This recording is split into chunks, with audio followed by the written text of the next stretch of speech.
Hello everyone, and my topic for today is all about heat stroke, heat cramps, and heat exhaustions.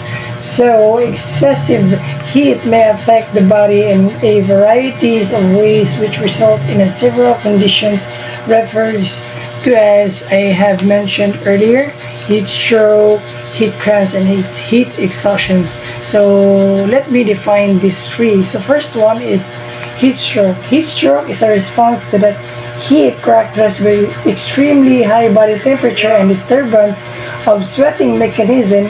Heat stroke is an immediate, life-threatening emergency for which medical care is urgently needed. So the second one is heat cramps. Involve muscular pains and spasms due to largely loss of salt from the body in sweating or to inadequate intake of salt. Heat cramps may be associated with heat exhaustions. So, ang kaning heat stroke is kanana siyang ma-feel mo nga grabe na kayo kay init ang temperature sa imong lawas, sa mura na ka ma-collapse baron or unsa pa na diyang mga uban nga pwedeng Lipong. kuan sa imo when you are suffering from heat stroke. So ay kaduha kay heat cramps kana na siyang mga involuntary movements of your muscles, like you are using your strength or in gym, then you're using your strength nga to lift those heavy weights nga ginagamit nimo nya, murag lack of water kasi mong lawas or lack of salt mo na siya mga heat cramps nga murag dehydrated ang imong lawas nya ni result sa imong muscles nga involuntarily murag ni cramp, like murag nagngulngul siya nga murag nagliyok-liyok, maka-feel mo kita. Mostly ako sa naka-feel po ko nga mo kahit na siya mulak-liyok ko siya nya murag biko gali kanang murag sakit siya mga murag dili ka kapadayon og workout. And the last one is heat exhaustion. Heat exhaustion is a response to heat characterized by fatigue, weakness, and collapse due to intake of water inadequate to compensate for fluids through sweating. Mamawar gyapon ni siya kanang heat cramps.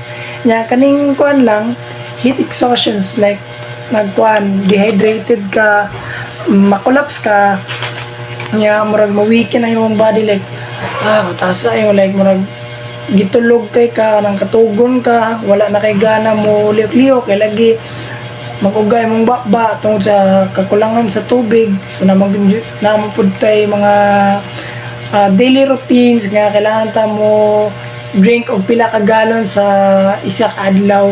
So ang kaning heat exhaustions is kanang mga cause ni siya sa kanang na-expose sa init, naapektuhan ta kay tungod lagi kay kuwang og tubig ang tuwang lawas. So manang malipong ta nya usahay mahupda na tag tubig sa itong lawas, murag makolaps na ta, maita mo tong pananaw. So moro to siya.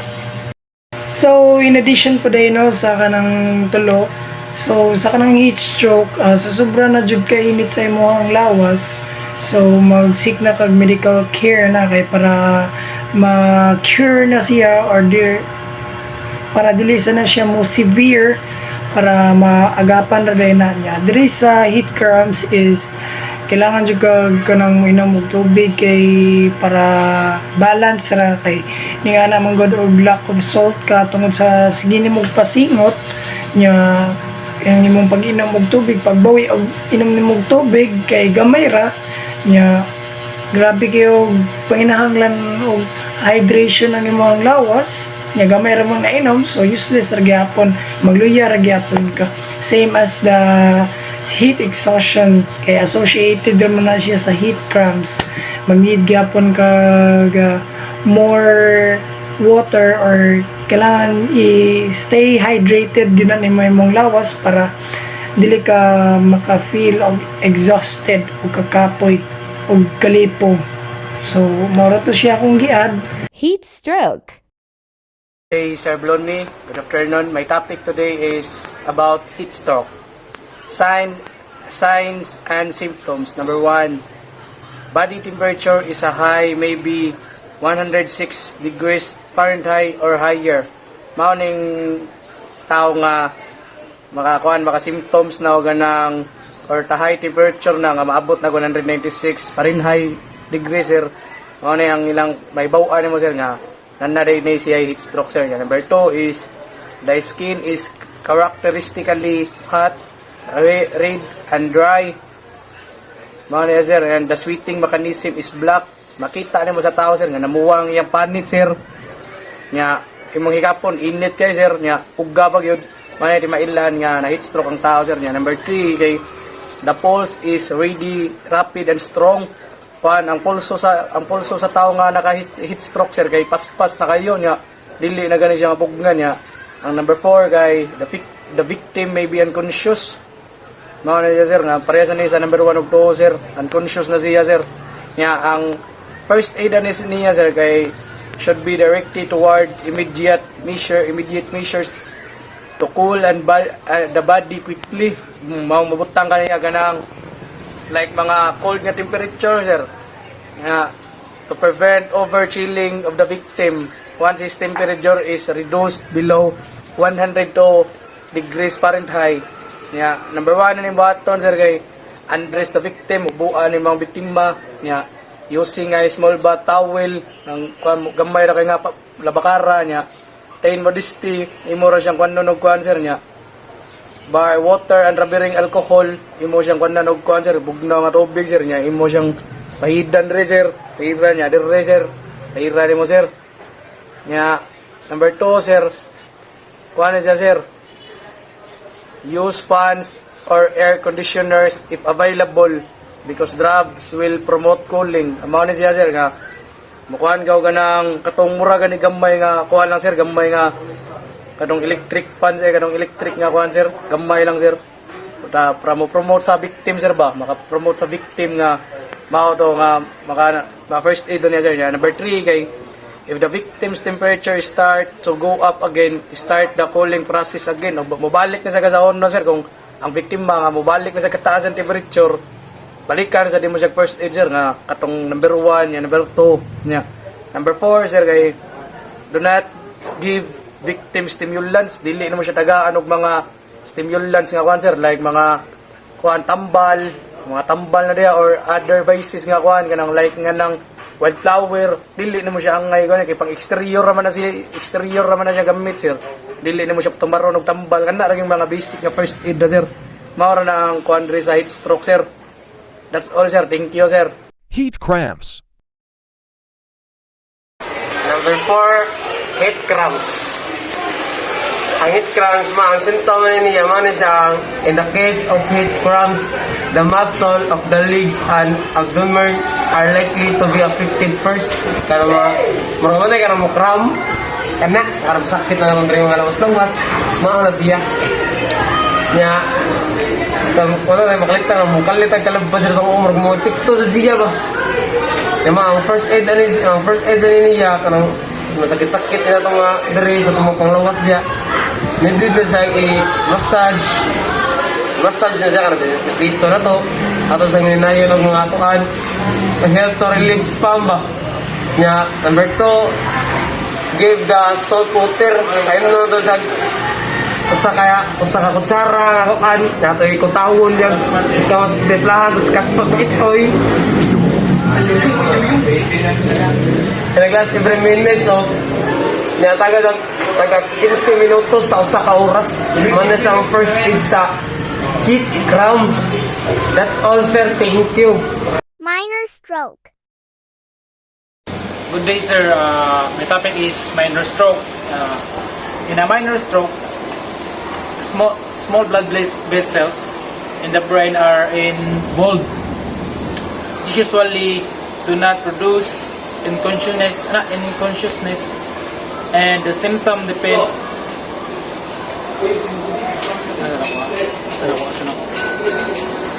depend upon the location of the hemorrhage and in the amount of the brain damage. So number 1, symptoms A. The minor stroke may occur during sleep, and B. Accompanied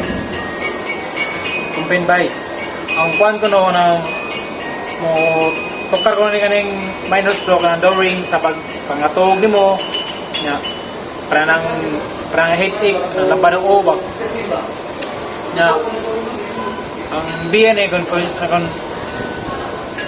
confusion nya ang T ang design is dizziness, ringing in the air kanang tumusakuan maglabad mo nya pag dumdunggan mo siyok gani magkuan ba basta ano siya na other mild complaints nya B kay later there may be number 1 minor difficulties in speech nang kang istorya nang murag basta magkakanga mo istorya na kanang di ka pronounce sa mga letters and memory damage memory change day ang umunaw na magusab-usab weakness in arm or leg. 4 some disturbance in the normal pattern of the personality.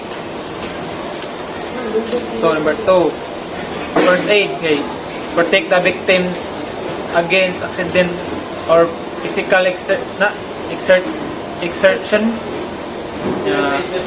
B, suggest medical attention. Thank you, sir. Fainting. Hey sir, my topic for today is fainting. Fainting is a partial or complete loss of consciousness due to reduced supply of blood to the brain for a short time. Occasionally, a person collapses suddenly without warning. Recovery of consciousness almost always occurs when the victim falls or is placed in a reclining position, although injury may occur from the fall. To prevent a fainting attack, a person who feels weak and dizzy should lie down or bend over with his head and at the level of his knees. So, symptoms of fainting is number 1, extreme paleness. So, ang imong panit is 1, magruspad, imong wait, magruspad. Number 2, sweating, sington ka, bugnaw yung singot. Number 3 is coldness of the skin, mabugnaw yung skin, yung panit. Dizziness, mag-ipong ka, sakit ng ulo, lampan. Number 5 is numbness and tight tingling of the hands and feet, kanang magkurog imong tiil, tungos ka kuan ba, kanang grabe na kay ang fainting imong na-feel. Number 6 is nausea. Number 7 is possible disturbance of vision.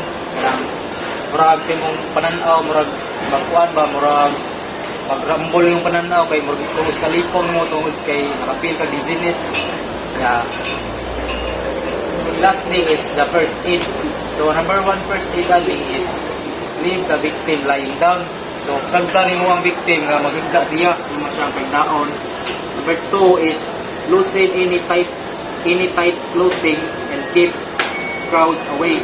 So imong luagan niyang sinina, hugot mo ganyan sinina, imong luagan, imong siyang lubukan para ma-expose siya sa kuan sa air nga natural air nga nasa palibot. Number 3 is if the victim vomits, roll him onto his side or turn his head to the side, and if necessary, wipe out his mouth with your fingers, preferably wrapped in cloth. So, kung ang victim is magsuka, di mo siyang i-roll pa side, di mo siyang i-roll sa side, patakidlo mo siya para makasuka siya, para ma-wipe out of his mouth with your fingers. So, di mo siyang panon siyang bakbak, kunin yung bakbak para magsuka siya. Number 6, do not give any liquid unless the victim has revived. So, dili mo siya kainunugon sa liquid kung ang victim wala pa ma-revive. So, that's all. Heat exhaustion.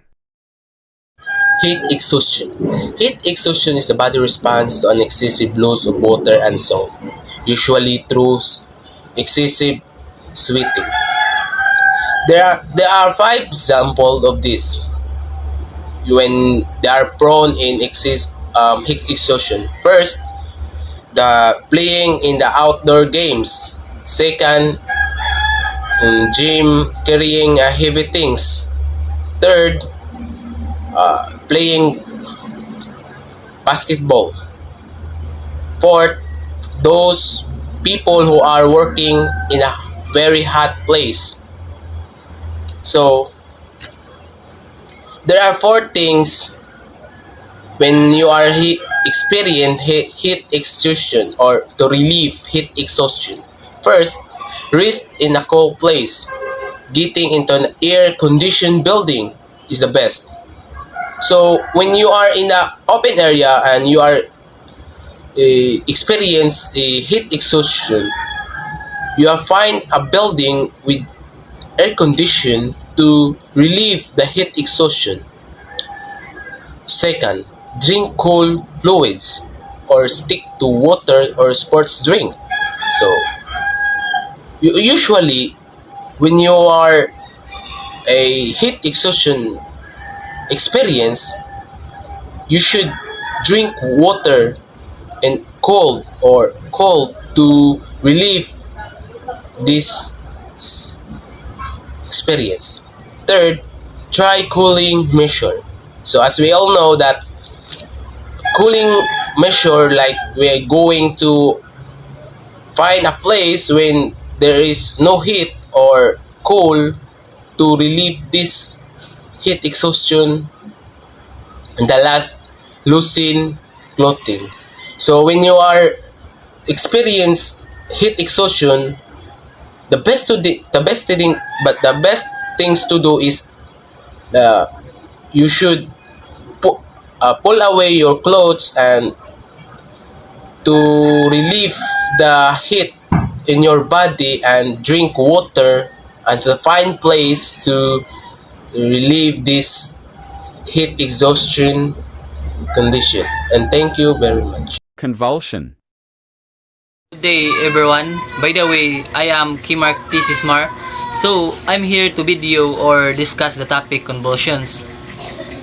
A convulsion is an attack of unconsciousness, usually of violent onset. In an infant or small child, a convulsion may occur at the onset of an acute infectious disease, particularly during a period of high fever or severe gastrointestinal illness. Convulsions that develop later in the course of measles, mumps, and other childhood diseases are more serious and might reflect complications of the central nervous system. Convulsions associated with head injury or brain disease, such as a tumor, an abscess, or a hemorrhage, often tend to be localized, with rigidity and jerking of groups of muscles instead of the whole body.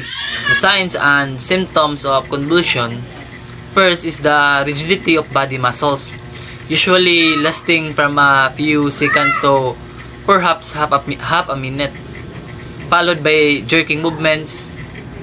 During the period of rigidity, the victim may stop breathing, bite his tongue severely,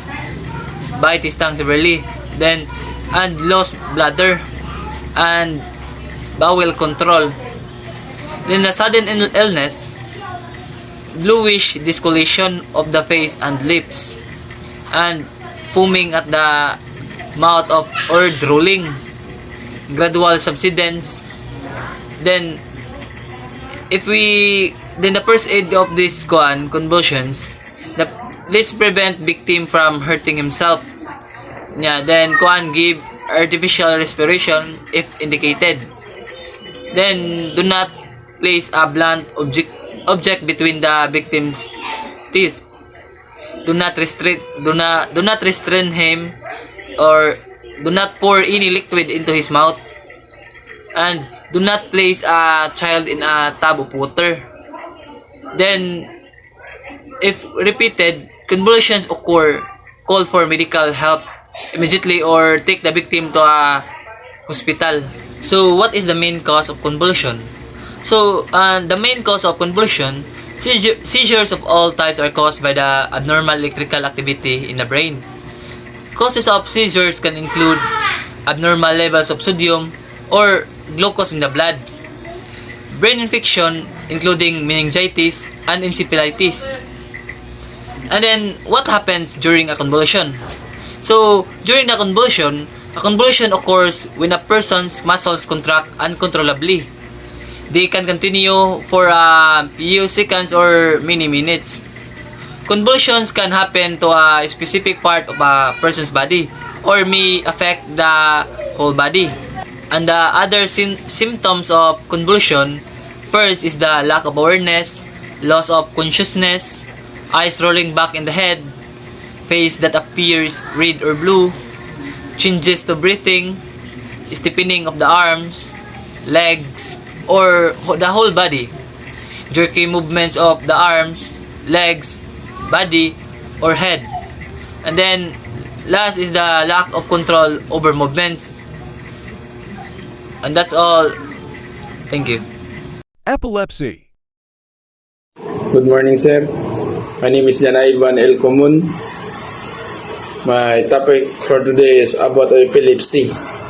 So, epilepsy is a chronic disease, usually unknown cause, usually characterized by repeated convulsion, grand mal seizures. So, the victim may be able to lay down quickly, or the family may be able to tell that an attack in his beginning by sudden firmness of his face or by his behavior. So, the usefulness of monotonous breathing and providing artificial ventilation for the victim sa grand mal seizure is effective. So, ang usa ka epilepsy day, sir, sa kasakit ka nagpadayon sa dugay nga panahon, sir, o kanunay nga wikbalis nga sakit. Kasagaran, wala may bali ang hinungdan sa sakit. So, kasagaran yung lagway sa pagbalik-balik nga convulsion, sir, mura sa kanang kurente, sir, nga magkurkurog siya, sir, nga kuan. So, ang biktima, sir, mahimo nga kahigda dahil siya tungod sa iya pagkurkurog, mautbala siya nga mo nang usa ka biktima na usa ka epilepsy, magkurkurog siya sa pag-atake. So, usa pag kuan sa sakit, sir, sugod siya, sir, sa pagkaluspad siyang naon, sir, before siya nang luspad na siya, aran na may sir, na sa epilepsy. So, first aid, sir.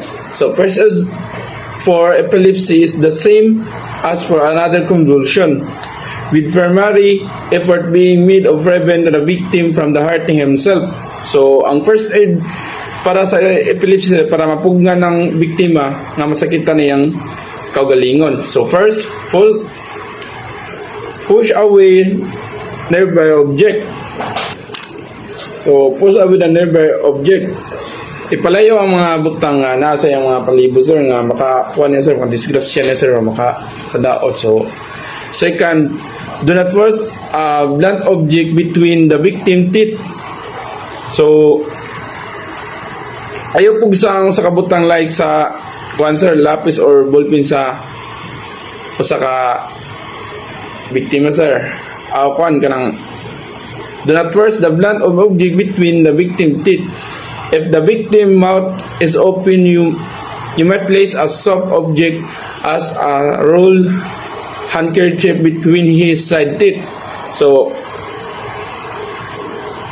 ayaw ikuan ang sa kabutang nga sir, like mga gahi baka nang like ballpen, lapis, mga na nga makuan sa iyang sir, sa iyang ipon, sir. So, kung abli ang ipon sa biktima, sir, basag biktima, mahimo nimong ibutang ang mga humok, ibutang sa kilid sa ngipon ang humok nga mabutang like kanang mga panyo, ibutang nimo sa dire kilid niya. So, 3, when jerking is over, loosen the clothing around his neck. Kung human na ang pag-jerking, sir, palawagan nimo ang iyang sa iyang liog dere. Imong palawagan iyang kuan dere bago manog para makaginhawa sa tarong. So, 4, keep him lying down. So, kinahanglan, imo siya paigdaon sa primera sa paigdaa sa mintras na kuan siya. Igna attack sa epilepsy kang tukar yung sakit. So, 5, keep his airway open. So, ablihi ang iyang agyanan sa hangin, sir. So, kailangan nimo dyan ablihan iyang pangkuan, sir, sa hangin niya. Ba, or ilong imo dyan na ipakuan niya. Pero kung ginawa siya, ito siya, kongkuan siya. So, 6, prevent his breathing of vomit into the lungs by turning his head to one side or by having him lie in his stomach. So, pugni ang iyang paginawa, sir. Ugso ka ngadto sa bagga nga pinagi sa pagpalingi sa iyang ulo sa kilid o kanang pinagi sa paghigda sa kaniya sa iyang kanang paghigda sa iyang tiyan magana siya. So 7, if breathing stop, give a artificial respiration. Respiration. Kung mohunong nang ginawa niya, paghatag og artificial nga paginawa, sir, or pagpampun sana pag first aid mo. So 8, after the seizures, allow the victim to sleep or rest. So pag humasa kuan, sir, sa iyang atake, sir, patulugang usa ka biktima. Pakuano nimo, pigdaon nimo or patulgo nimo, papahawayon ba? Patulga or papahawayon nimo sa biktima pagman. 9, if the convulsion occur again, get medical help. Sumukuan gyapon ang if mausa pagyapon, sir, ang kuan, sir, ang iyang epilepsy, sir, mutawag na sa medical help, sir. Mga nakag kanang kuan, ngayon ang medical nga tabang sa mga kuan, sir, mga expert nga nakabawa ng sakit mara, sir. Thank you, sir. Prevention of heart attack and apoplexy. Prevention of heart attack and apoplexy. When we say apoplexy, most often refers the stroke symptoms that occur suddenly. Such symptoms occur due to bleeding into the brain or blood clot. To prevent this, first, have a check-up every year after the age of 40. So, dapat nagidad mo 40 pataas, dapat magpa-check up ka every year. Second, control weight. Sama ng avoid fatty, such as pork, heavy cream, butter, or eat healthy lifestyle. And also, balance exercise. Third, do not exercise extraneously if you are not used to it. When we say strenuously, in a way that use a lot of physical or mental effort. Lastly, get adequate rest.